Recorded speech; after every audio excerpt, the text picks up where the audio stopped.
고 최수근 해병 어머니의 애절한 편지를 받은 어제 민주당은 제22대 국회 제1차 법제사법위원회를 열고 해병대원 특검법을 상정해서 심의에 착수했습니다. 정부 여당은 죄다 불출석했습니다. 다른 상임위원회를 다 내주더라도 법사위원회 위원장만큼은 해야 되겠다라고 했던 것, 최해병 특검을 가로막아서 용산을 지키기 위한 육탄 방어 작전이라고 생각합니다.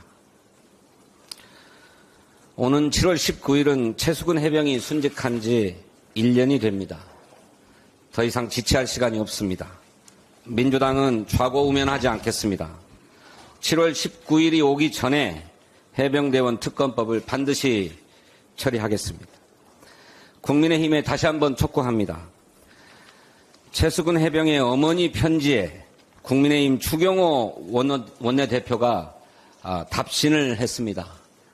철저하게 원인과 책임을 규명해서 최상병 일주기 전에 사건 조사 종결을 강력히 촉구하겠다고 했습니다.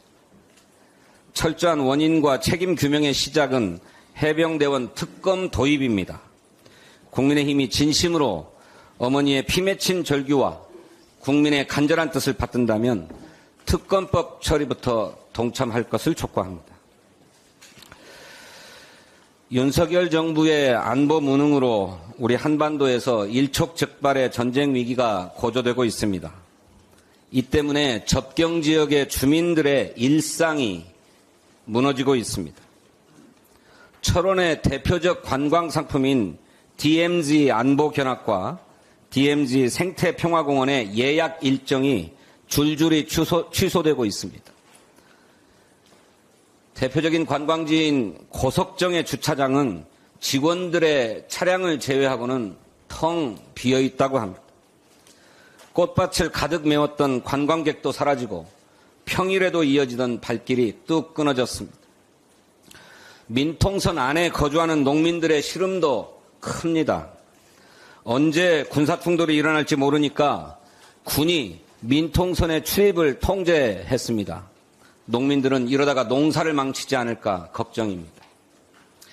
이런 상황에 정부가 내놓은 대응책이라고는 전쟁 위기를 더욱 부추기는 대북 확성기 방송 재개입니다. 한번 냉정하게 따져봅시다. 대북 확성기 방송으로 남북 간의 긴장을 풀 수 있습니까? 거꾸로 갈등을 격화시키고 군사적 충돌 가능성만 더 높이지 않겠습니까? 경기도가 대북전단 살포를 막기 위해서 특별사법경찰관을 투입하기로 했습니다. 재난 및 안전관리기본법에 따른 특정 관리대상 지역 지정과 재난발생 위험 제거 조치, 5개 광고물법과 폐기물관리법 위반 조치, 고압가스 안전관리법에 따른 고압가스 운반 차량 등록 등 적극적인 행정조치를 통해서 접경지역의 국민 안전에 만전을 기하겠다고 합니다.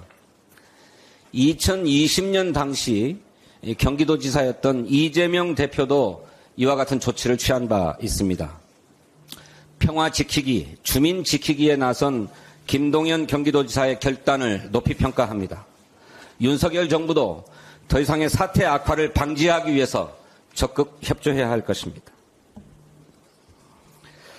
서울대 의대 또 서울대 병원이 17일부터 무기한 전면 휴진을 결의했습니다.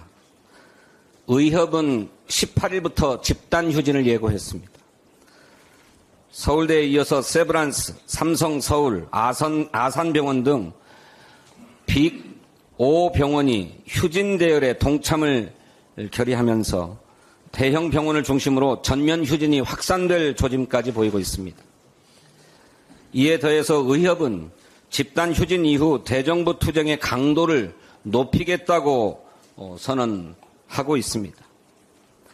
의정 갈등 증폭으로 인한 의료 현장의 혼란과 국민의 불편, 불안이 아주 극심해질 것이 자명합니다.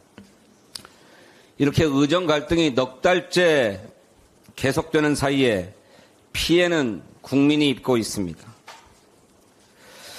이렇게 속수무책으로 방관하는 정부를 민주당은 더는 두고만 볼 수가 없습니다. 민주당 보건복지정책조정위원회가 의료 현장을 찾아서 대책을 강구하겠습니다. 의대 증원 추진 과정에서 드러난 문제점은 국회에서 제대로 조사하고 책임을 묻겠습니다. 또 오늘 열리는 정책의총에서는 공공, 필수, 지역의료를 살리기 위한 공공의대 설립법, 지역의사 양성법 등 정책 과제를 당론으로 채택해서 추진할 것입니다. 환자가 우선입니다. 히포크라테스 선서에 위배되는 의료계의 집단 휴진 처리를 간곡히 요청드립니다. 정부에도 촉구합니다. 진료신고, 진료명령, 휴진신고 명령 등의 강경한 대응만으로는 사태를 해결할 수 없습니다. 의료계와 진정성 있는 대화와 협의를 통해서 사태를 조속히 해결할 것을 촉구합니다.